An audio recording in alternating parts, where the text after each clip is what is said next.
Ms. Stefania Giannini, Assistant Director General for Education of the United Nations Educational, Scientific and Cultural Organization, Paris, France.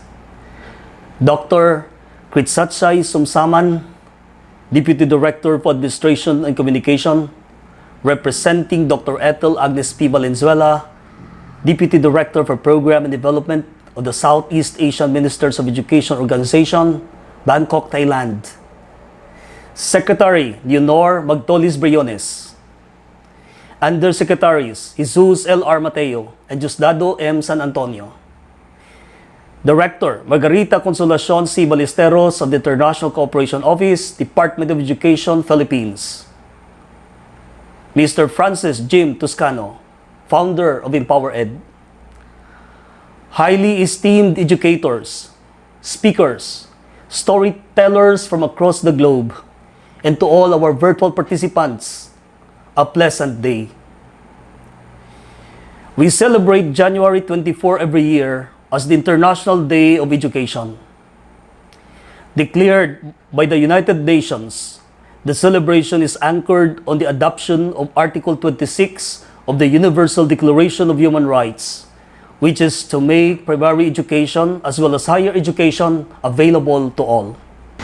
Our celebration of the International Day of Education is moved today, January 25, 2021.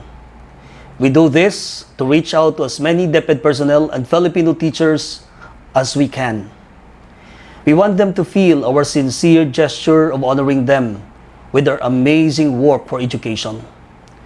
We put the spotlight on the amazing works of teachers to tell the world how education leads in revitalizing communities towards recovery and healing. We also celebrate with the learners, their parents, and all our stakeholders here and around the globe. This event captures all our innovations, collaborative efforts, resilience, strength, faith, and hope as one family, one organization, one country, and one global community. This year's theme, Recover and Revitalize Education for the COVID-19 Generation, is apt and relevant. As we welcome 2021, we have so much hope for our recovery and healing, especially for the education sector. As I ponder upon our situation caused by the pandemic, I have a number of realizations. First, that the delivery of education in the new normal is a collaborative effort, a critical and a multi-sectoral responsibility.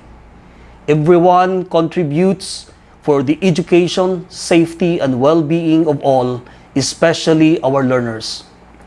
We can feel the strong support of our stakeholders in the fight against COVID-19, and we are one with the principle that education must continue no matter what happens. Second, that teachers have the indispensable role in instruction delivery, information dissemination, and in maintaining order and sanity of the learners and parents within their care. Their trailblazing innovations, advocacies, and passion projects have created impact in the respective communities as educators, role models, and influencers.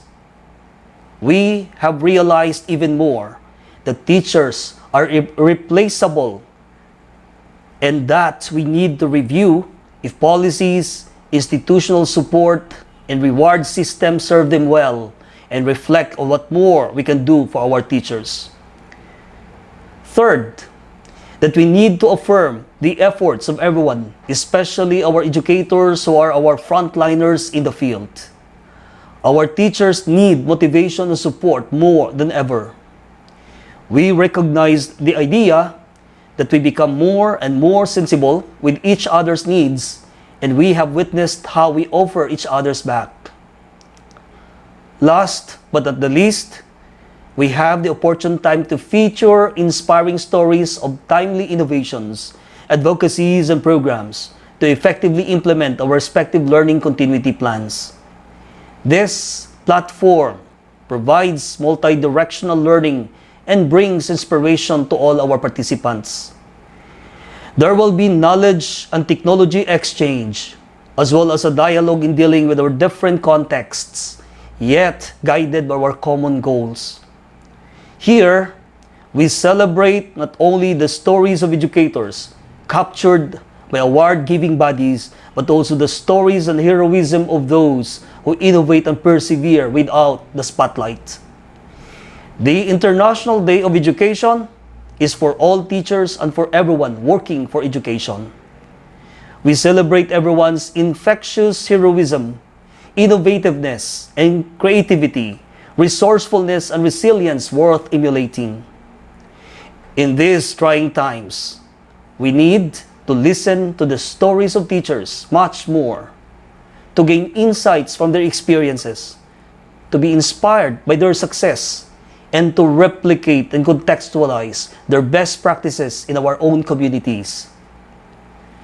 As teachers, the lessons from our personal experiences are most often the best lessons that we can share to our learners and to all our stakeholders.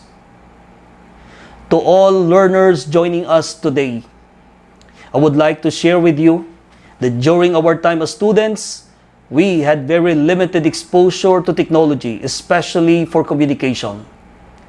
We also experienced intense hardships, from scarcity of resources to poor transportation and communication. Despite those challenges, we were able to survive our student days.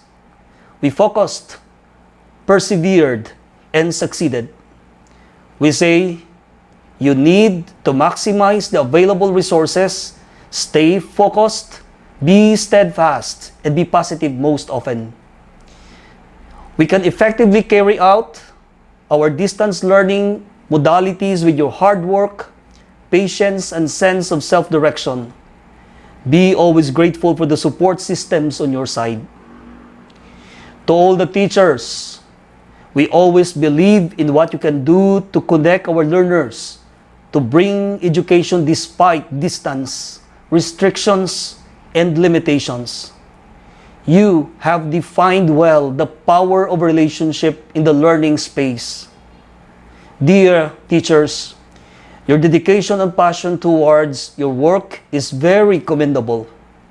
Your contribution not just to education, but to nation building and to the future of mankind, no matter how big or small, is very much appreciated. Thank you very much for your loyalty to the profession, which is more visibly felt during these tough times. To the parents and to all stakeholders, thank you for your continued support. We offer you our initial gains and successes in implementing our learning continuity plans. We believe in the importance of interagency decisions and concerted efforts to secure the safety and well-being of everyone while education continues at the comfort of our homes. Because of our unity and the will to survive, we become stronger than the pandemic. We remain steadfast each day as we continue fulfilling our mandate and mission in making education work for peace and development.